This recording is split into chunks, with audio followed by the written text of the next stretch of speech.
All right, this is Dr. Orkun Baychik, and in this video, I will walk you through an example of how to create simulations for business decision making, and specifically, we will look at risk analysis in terms of identifying the probability that our business might be making a loss instead of profit. We have a furniture manufacturing facility. We also sell this furniture, and specifically, we are producing sectional sofas. Annual fixed cost of our business is $1 million. Variable cost of manufacturing each sectional is $500, and we sell each sectional for $3,000. We looked at our past data and we found that the demand has a discrete uniform distribution between 200 and 500 sectionals per year. So what this means is we have a uniform distribution, meaning the probability of observing any outcome in this range, 200 and 500, is equally likely. And the fact that this is a discrete uniform means the outcomes will be integer. So discrete leads to integer outcomes, and uniform means equally likely probability of observing the outcomes in this range. We want to calculate the probability of making a loss, and we will do so by running 1,000 simulations. So when I say simulation, really what I'm referring to is that we are just trying to generate what could happen in reality because we don't know what the demand will be. We have an idea of where it can fall, and that is the discrete uniform distribution between 200 and 500 sectionals per year. But we don't really know what exactly the demand will be, and we can try to estimate the probability of making a loss, making a profit, and so on by looking at what we might face in reality. So I have a spreadsheet model and I will fill it out with what is given to us. Revenue per sectional is $3,000 because that is the selling price per sectional. The fixed cost is $1 million per year. Let me change the formatting so they match. Okay.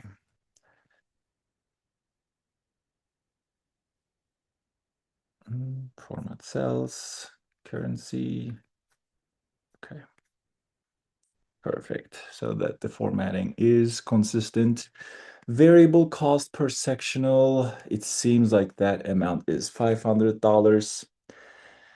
Demand is the uncertain parameter, and that will be the key driver of our simulation. Again, we don't know the demand value. We will generate 1,000 scenarios or realizations in practice, in reality, and calculate the profit for each scenario, each realization. So what I know is that the demand is between 200 and 500 sectionals. So I defined these as lower and upper bounds, 200 and 500. And in Excel, there is a formula that can generate integer numbers within a given range, and that would be rand between. So I will say generate a random integer between 200 and 500. And please notice I used cell references, which is very helpful in case these demand lower and upper bounds change. My worksheet still works properly so that they can update automatically. So what I also want to point at is if you press Fn and then F9 on a Mac, and for Windows, this will be just F9, if I'm not mistaken, then you will see that Excel is updating the demand value. So it is essentially recalculating or regenerating these random numbers, and those will be my scenarios or realizations. And we'll revisit that in just a minute. So let's set up the calculation. Total cost of my business based on the given parameters will be the total fixed cost per year plus variable cost per sectional, and I will multiply that by the demand. So right now, my screen shows 428, but that number can change as we recalculate or as we look at different scenarios. But again, all that matters for now is we make reference to demand, and as it changes, my formulas will update automatically. Okay, so that is the formula. And total revenue will be how much we sell each sectional times how many we sell.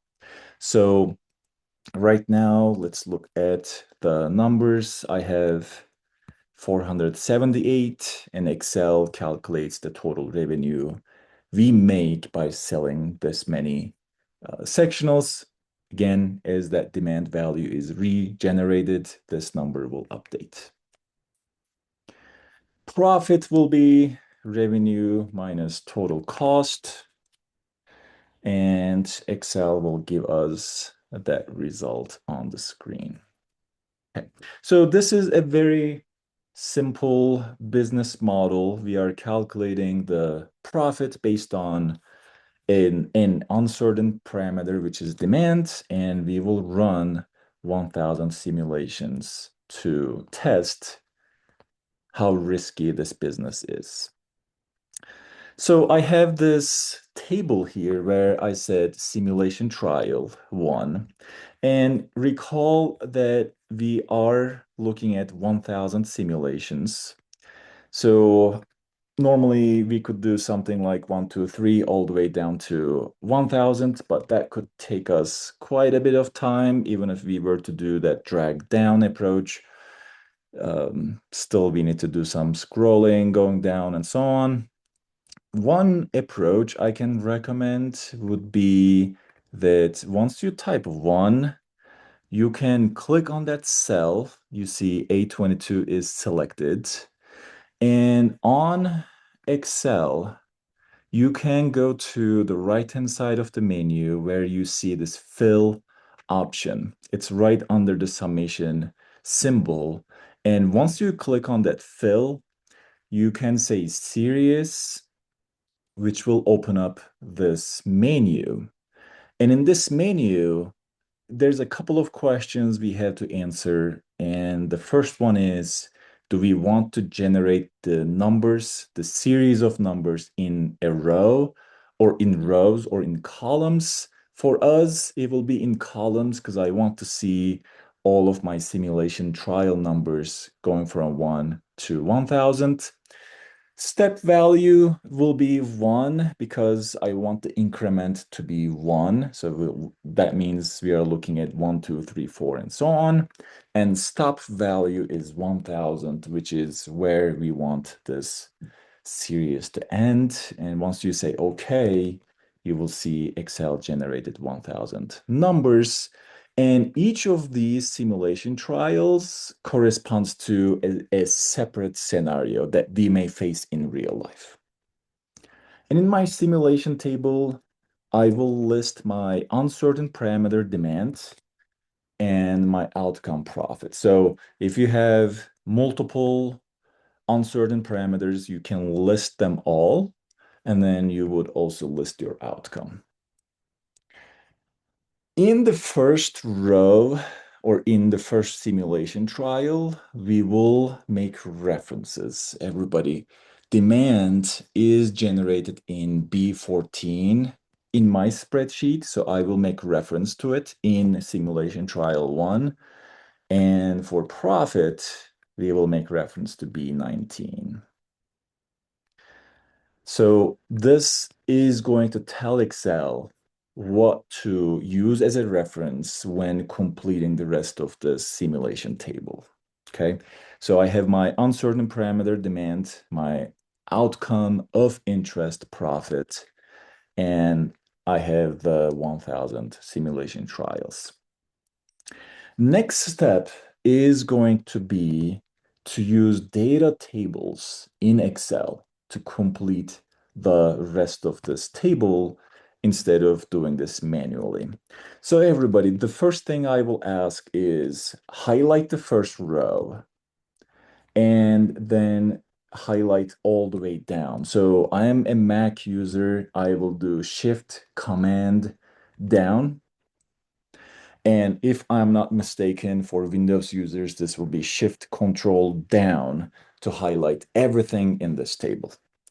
Once you see that simulation trial 1 through 1000 are highlighted like you see on my screen, you will go to the Data tab, What If Analysis, and Data Table. Okay, so Data tab, What If Analysis, and Data Table.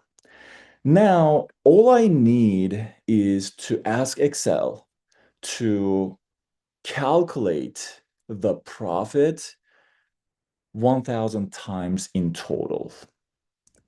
And that calculation will depend on what the demand value is. So in the background, Excel will generate a demand value within 200 and 500 range 1000 times and calculate the profit using my spreadsheet and write that amount in my simulation table. And to be able to initiate this calculation, only step we need to take is to click on column input cell and just select an empty cell that doesn't have anything in it and then say OK. This will ask Excel to start calculating and complete the rest of the table. And we will say OK. And here is my table. If you go all the way down, you will see my table is complete. And sometimes you may not see the calculations or the results. And in that case, you may need to ask Excel to show the results by doing that FN F9 on a Mac or F9 on a Windows to make sure that Excel actually does the calculations and shows the results. And just to share with you what this table shows, in one realization or one scenario, demand ended up being 235, which is in my range as expected, and the corresponding profit is negative, so we are making a loss. Another scenario, demand is 335 and the profit is negative. And don't worry about the dollar symbols, it's just the formatting, but we can see that we are making a loss. Another scenario, simulation trial 4, demand is 456 and we are making a profit. So I have 1000 scenarios that we may face. What I can do is I can look at some descriptive statistics, such as the average of the profits. We can use the average function and input the entire range of profit values from my simulation table. I will cheat a little bit here by highlighting this range so that I don't have to type it over and over. We can calculate the standard deviation. Again, I will copy and paste that range from the previous formula. And minimum profit will be through the min function, max profit, and let's talk about the probability of making a loss. That one is going to be a little bit more of a calculation. Let me edit the screen so that you can see the formulas. So the probability of making a loss will be how many times we lose divided by the number of simulations. So you can view this as kind of a relative frequency approach in calculating probability. If we have 1,000 scenarios or simulations and we lose money in 100 of them, then the probability of losing money would be 100 divided by 1,000, which would be 10% or 0.1. Okay, so that is exactly what we are going to do. And for that, I need to count how many of my profits in the simulation table are negative. And Excel has a function for it called COUNTIF. And we will say, look at this range of profit values. And I would know, and Excel would know, that we are making a loss if the profit value is less than zero. So strictly less than zero, right? If it is equal to zero, that's not a loss, that's not a profit. But I'm only interested in making a loss, which means we need to count how many of these values in the profit column are negative. And we divide this by the number of simulation trials, which is 1,000, but I'm using the count function to make it more general. So this will do the calculation that I have on the screen. Again, this is that relative frequency approach. And if I go back to the numbers, you can see the probability of making a loss is about 66%. And just like the demand calculation here, as I ask Excel to recalculate, it will update this calculation. So if I do FN F9, and please take a look at this highlighted cell F26, and I'm going to do FN F9, you will see that number will change. And the reason is Excel is regenerating 1,000 scenarios. Okay, so I'm doing FNF9 as you are looking at the screen and it is updating. You can also notice that it is not really changing significantly. We are not seeing big jumps like 0.6 to 0.3, 0.2. It is in a range, but that could depend on the setup, the number of simulations, the parameters, and so on. But it is not a mistake or error that this number changes. But what I can say is the probability of making a loss is about 66, 67%.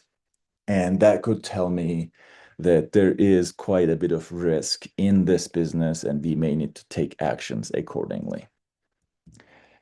So this was the content of the video on simulation risk analysis. I hope you found it helpful and thanks for making time to watch it. And I will see you in the next one.